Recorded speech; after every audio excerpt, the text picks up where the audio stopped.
마지막은 지금까지의 삶을 정리하고 뒤를 돌아보게 하고 또 새로운 삶을 결심하게 하기도 합니다. 또 마지막은 내 인생의 마지막인 죽음을 생각하게 합니다. 유명한 러시아의 문호 톨스토이는 말했습니다. 이 세상에 죽음만큼 확실한 것은 없다. 그런데 사람들은 겨우살이 준비는 잘 하면서도 죽음을 준비하지 않는다라고 했습니다. 날마다 먹고 사는 준비는 열심히 하는데 가장 소중한 죽음을 준비하지 않는다는 것입니다.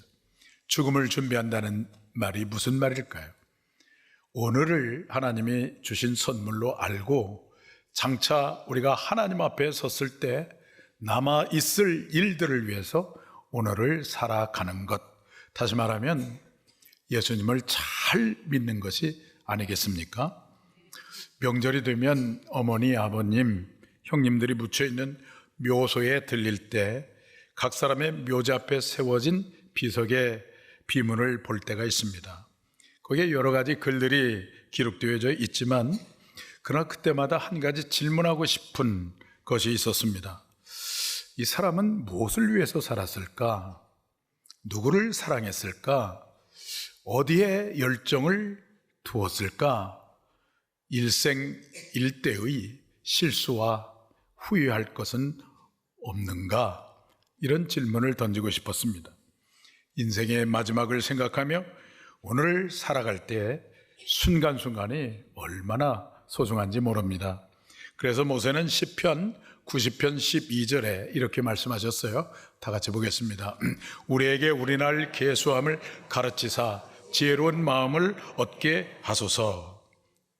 살아야 할 날이 많이 남아있다고 생각하며 사는 사람의 삶의 자세와 곧 자기 삶이 끝날 것임을 생각하고 살아가는 사람의 삶의 자세는 크게 다를 것입니다.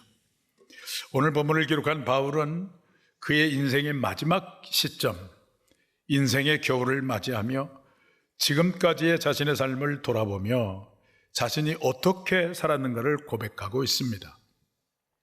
그는 로마의 옥에서 순교 직전에 있으면서 에베소 교회를 목회하는 믿음의 아들 디모데에게 마지막 편지를 기록하여 보내면서 장차 하나님께서 베푸실 의의 면류관을 확신하는 가운데 지금까지 살아온 자신의 삶을 고백하고 있습니다.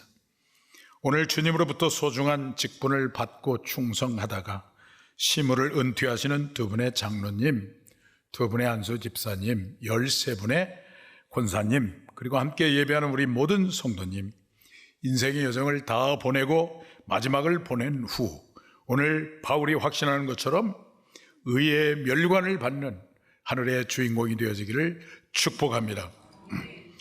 어떻게 인생의 여정을 마치고 의의 면류관을 받는 주인공일 수 있겠습니까?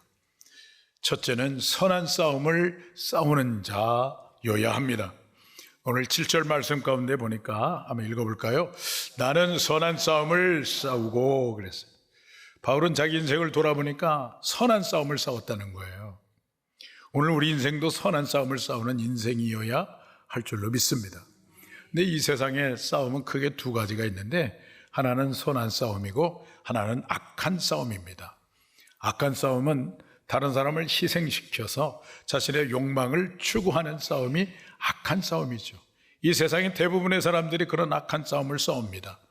우리는 이런 악한 싸움을 신문이나 뉴스에서 종종 보는데 사악한 정치인들에게서 늘 보고 우리 마음이 짜증날 때가 참 많이 있습니다.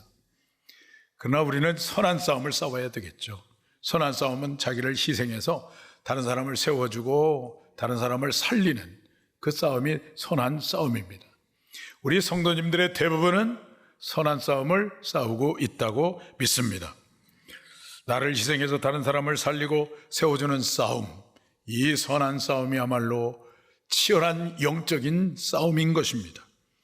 바울의 삶은 이와 같은 선한 싸움, 영적인 싸움을 싸웠습니다. 바울의 출신이나 성분을 보면 이 세상에서 성공할 충분한 조건과 자격을 갖춘 사람입니다. 태어날 때부터 그는 사람들이 부러워하는 로마의 시민권을 가지고 태어났습니다. 가말리알의 최고의 지성의 문화생이었고 히브리인 중에 히브리인으로서 유대인의 귀족 중에 귀족으로 태어나고 자랐습니다.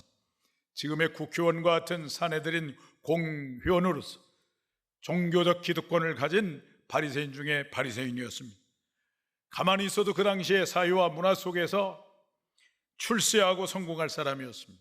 가만히 있어도 그에게 주어진 기득권을 충분히 누리며 살아갈 수 있는 사람이었습니다. 그런데 어느 날 다메섹 도상에서 부활하신 주님을 만난 다음에 그 모든 것이 다 전사되었습니다. 그 모든 것을 그리스도를 위하여 배설물로 여겼습니다. 그때부터 바울은 사탄의 집요한 공격을 받습니다. 사탄은 굶주릴 때 물질로 공격하고 주님의 직접 제자가 아니라고 하는 이유 때문에 사도권을 가지고 공격합니다. 고린도서 11장을 보면 그 유명한 사도 바울의 고난 목록이 나오는데 거기 보면 감당할 수 없는 그 핍박과 고난을 고백합니다. 옥에 갇히고 수없이 매를 맞고 여러분 죽을 뻔했습니다. 40에 하나 감한 매를 5번이나 맞고 3번 태장을 맞고 돌로 맞고 3번 파산하고 강의 위험, 강도의 위험, 동족의 위험, 이방인의 위험, 시내와 광야의 위험, 거짓 형제들의 위험, 자지 못하고 굶주리고 춥고 헐벗음의 고난을 당했습니다. 그러나 중요한 것은 바울에게 오늘 우리가 도전을 받는 것은 그 모든 고난을 바울은 믿음으로 이겼다고 하는 것입니다. 참고 견디고 악을 선으로 갚으면서 승리했습니다. 바울은 엄청난 전투에서 승리하였습니다. 베드로서 2장 19절을 보시면 누구든지 진자는 이긴 자의 종이라고 말씀하셨습니다. 사탄은 집요한 공격에 패배하면 그 순간 우리는 사탄의 종이 될 것이고, 그러나 사탄의 집요한 공격에도 불구하고 바울처럼 믿음으로 하나님의 방법으로 이기면 우리는 당당하게 하나님의 종이 되는 것입니다. 느헤미야 6장을 보시면 느헤미야를 넘어뜨리려고 하는 사탄의 집요한 전략을 보게 되는데, 처음에는 타협안을 제시합니다. 어느 평지에서 만나자. 그래서 느헤미야가 그 계략을 알고는 거절을 합니다. 그랬더니 사람을 보내요. 2번째 사람을 보내도 거절하고, 3번째 사람을 보내니까 또 거절하고, 4번째 사람을 보냈는데 느헤미야가 거절을 합니다. 그랬더니 이번에는 5번째 사람을 보내서 이제 모함을 하는데, 네가 성벽을 건축하려고 하는 것은 결국은 왕이 되려고 하는 것이 아니냐, 이렇게 모함을 하면서 헛소문을 퍼뜨렸어요. 이런 소문이 나면은 페르시아의 왕으로부터 유다 총독으로 임명된 느헤미야가 왕에게 도전을 했다고 해서 죽는 것은 뻔한 일입니다. 그렇지만 느헤미야는 여기에도 넘어가지 않았어요. 네가 말한 바 이런 일은 없는 일이요 내 마음에서 지어낸 것이라 하였다, 그러면서 물리쳤어요. 그랬더니 이번에 3번째 사탄이 공격을 하는데, 산발락과 도비아의 뇌물을 받은 사람을 통해서 느헤미야를 또 죽이려고 공격을 합니다. 느헤미야를 위하는 척하면서 성전의 외소에 숨어 있어라, 그래야면 느헤미야를 죽이려고 하는 사람을 당신이 피할 수가 있다, 이렇게 얘기를 해요. 느헤미야를 굉장히 위하는 척하지만 사실은 성전을 범한 사람으로 몰려고 하는 술수였던 것입니다. 느헤미야는 영적 분별을 통해서 이런 그들의 미혹에 넘어가지 아니하고 승리했습니다. 느헤미야가 이렇게 승리할 수 있었던 것은 무엇입니까? 그는 철저하게 주님과 생명적 관계 가운데 있었기 때문입니다. 주님이 주시는 능력으로, 주님이 주시는 지혜로, 주님이 주신 분별력으로 사탄의 집요한 공격을 물리치고 승리할 수 있었던 것입니다. 사도 바울도 영적인 삶을 살아가는 동안에 갈등이 있었습니다.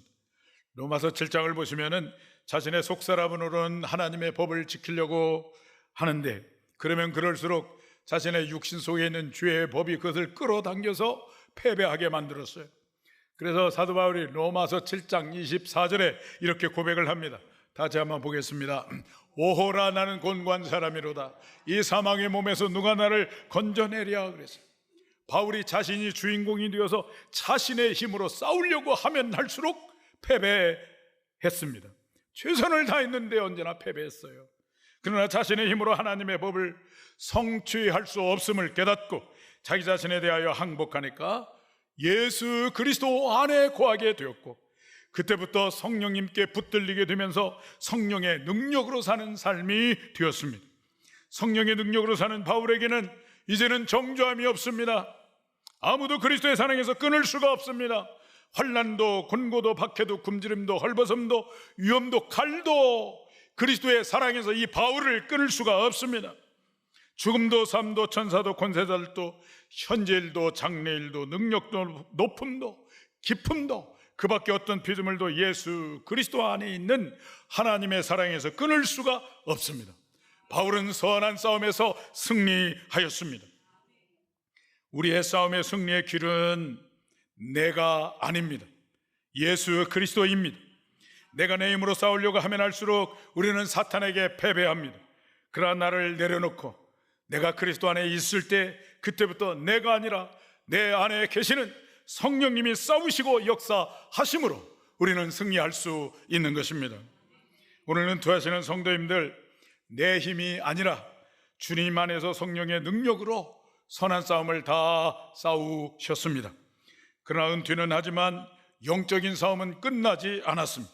사도 바울처럼 관제와 같이 벌써 부어지는 그 순간까지, 주님이 부르시는 그 순간까지 영적인 싸움을 싸워야 합니다. 그리고 마침내 승리하셔야 합니다. 요한계시록 2장 3절을 보시면 이기는 자에 대해서 약속을 합니다. 그 중에 요한계시록 3장 21절을 보시면 한번 보겠습니다. 이기는 그에게는 내가 내 보좌에 함께 앉게 하여 주기를, 내가 이기고 아버지 보좌에 함께 앉은 것과 같이 하리라 그랬어요. 이기는 자, 승리하는 자에게는 장차 주님께서 재림하실 때 아버지 보좌에 앉는 영광을 주신다는 것입니다.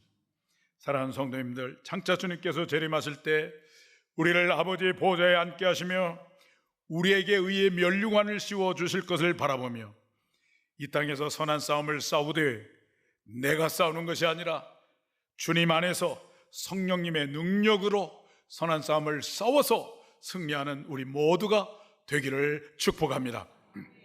어떻게 인생의 여정을 마치고 의의 면류관을 받는 주인공일 수 있겠습니까? 첫째는 선한 싸움을 싸우는 자여야 합니다. 둘째는 달려갈 길을 마치는 자여야 합니다.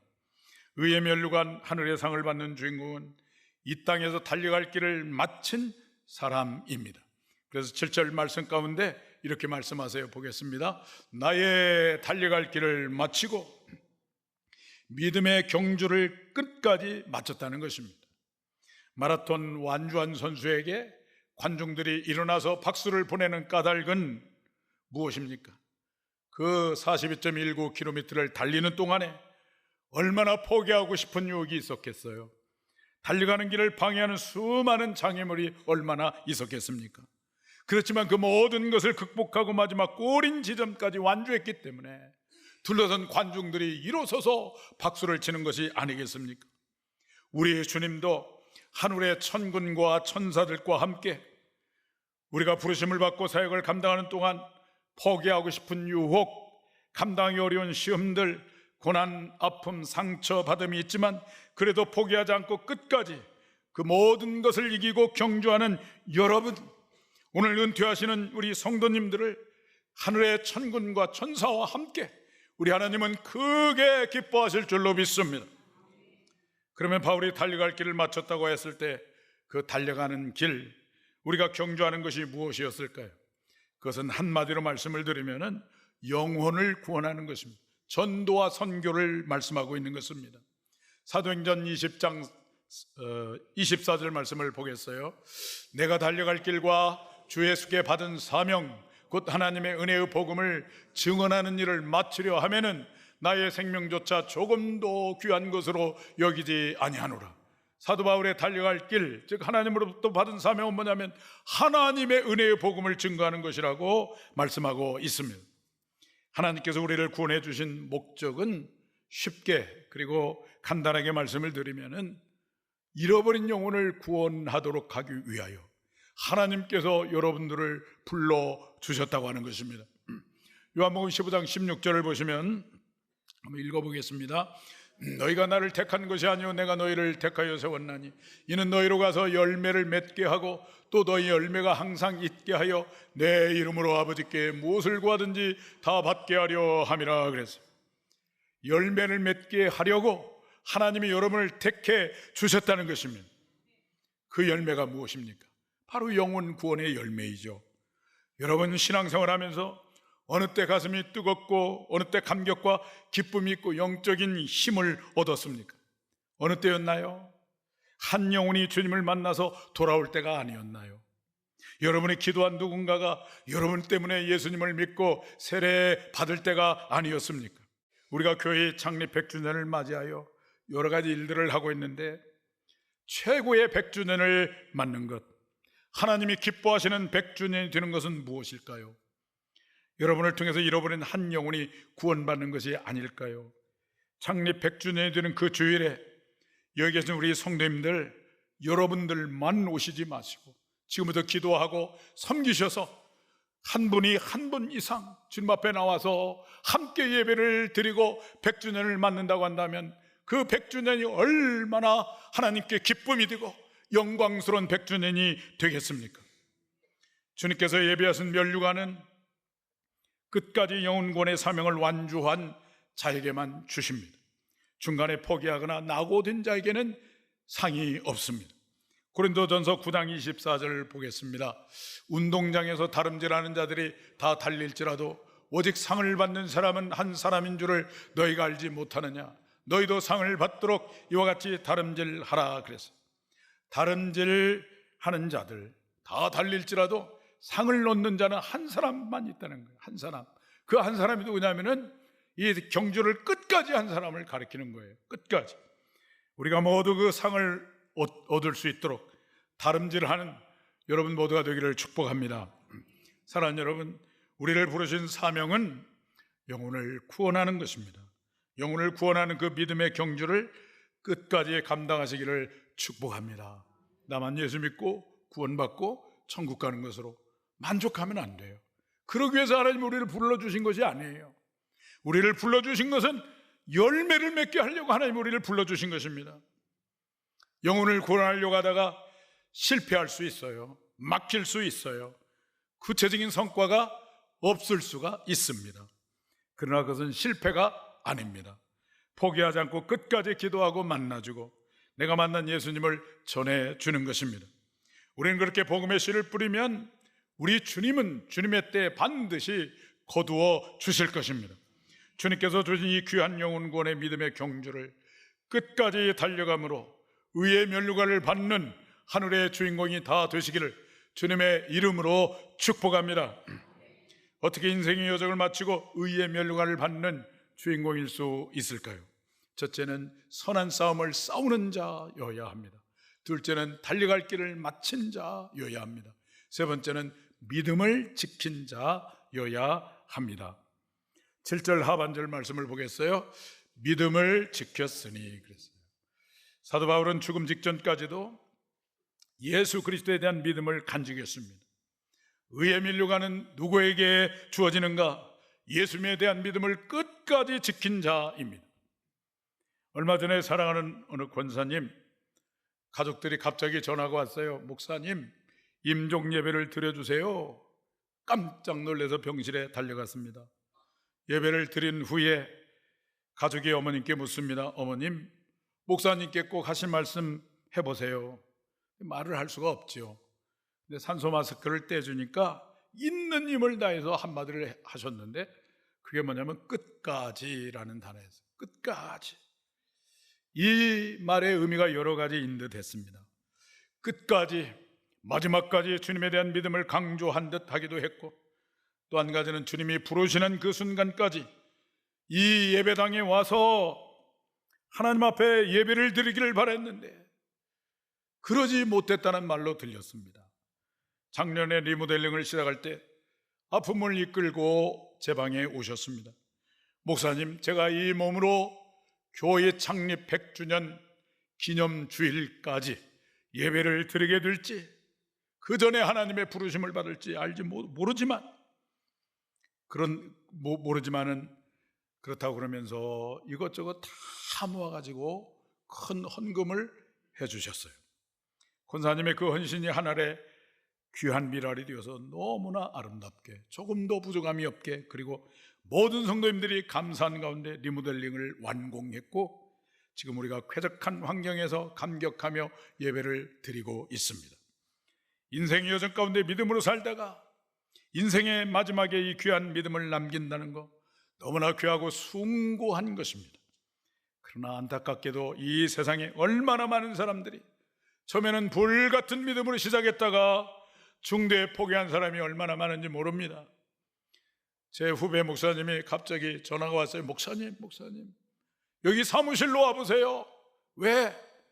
여기 사무실에 사무국장이 중고등학교 때 완산교회를 다녔는데 지금 안 다니고 있으니 완산교회 목사님 와서 전도하세요. 제가 바쁜데 막 달려갔어요. 달려가서 이런 얘기 저런 얘기하고 그러면서 권면하고 그랬는데, 나이가 이제 50이 갓 넘어서 머릿속에 이것저것 잡다한 것이 많이 듣다 보니까 옥토밭이 아닌 거예요. 그래도 권면하고 포기하지 않고 지금 기도하고 있습니다. 사도 바울이 복음을 증거하다가 옥에 갇혀있게 되고 점점 죽음의 때가 다가오고 병들고, 그러니까 바울의 동역자들이 하나씩 둘씩 바울 곁을 떠나기 시작하는 것입니다. 그 중에 데마라고 한 사람이 있었는데 신실한 사람이었거든요. 근데 바울 곁을 떠나는 거예요. 디모데후서 4장 10절 말씀 보겠습니다. 데마는 이 세상을 사랑하여 나를 버리고 데살로니가로 갔고, 그레세게는 갈라디아로, 디도는 달마디아로 갔고, 그랬어요. 그렇게 훌륭한 데마도 끝까지 믿음을 지키지 못하고 세상을 사랑하여 하나님을 떠났습니다.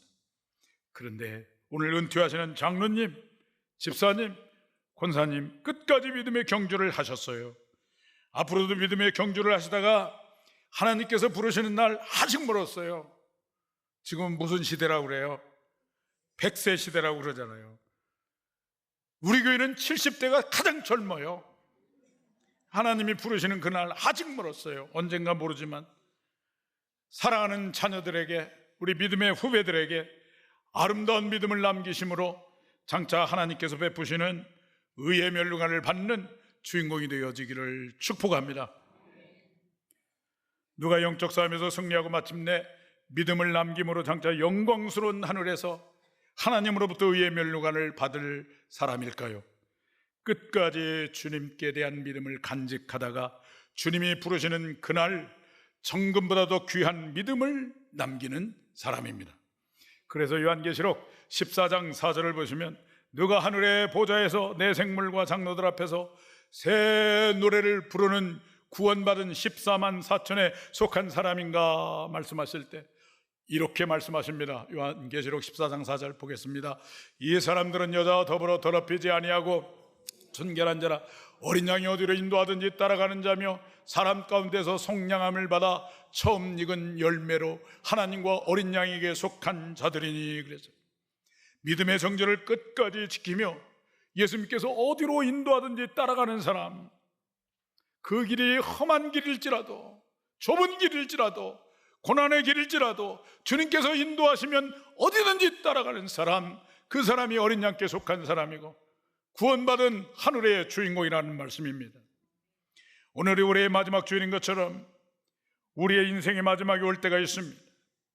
그때 그 마지막이 아니라 새로운 시작이 되어 장차 하늘나라에서 베푸시는 영광스러운 의의 멸류관을 받고 주님과 더불어 영생의 복을 누리는 축복의 주인공이 되기 위하여 예수님께 대한 믿음을 끝까지 간직하다가 바울처럼 믿음을 굳게 지키는 우리 성도님들 되기를 축복합니다. 사랑하는 성도님들, 마지막 주일을 보내면서 우리의 인생의 마지막을 바라봅니다. 그 마지막이 슬픔과 두려움의 마지막이 아니라 하늘에 하나님께서 베푸시는 의의 멸류관을 받는 영광스러운 마지막이 되기 위하여 하나님께서 선물로 주신 오늘을 그냥 헛되이 보내는 것이 아니라 선한 싸움을 싸우시고 믿음에 달려갈 길을 끝까지 달려가고 믿음을 굳게 지키는 여러분 모두가 되기를 주님의 이름으로 축원합니다.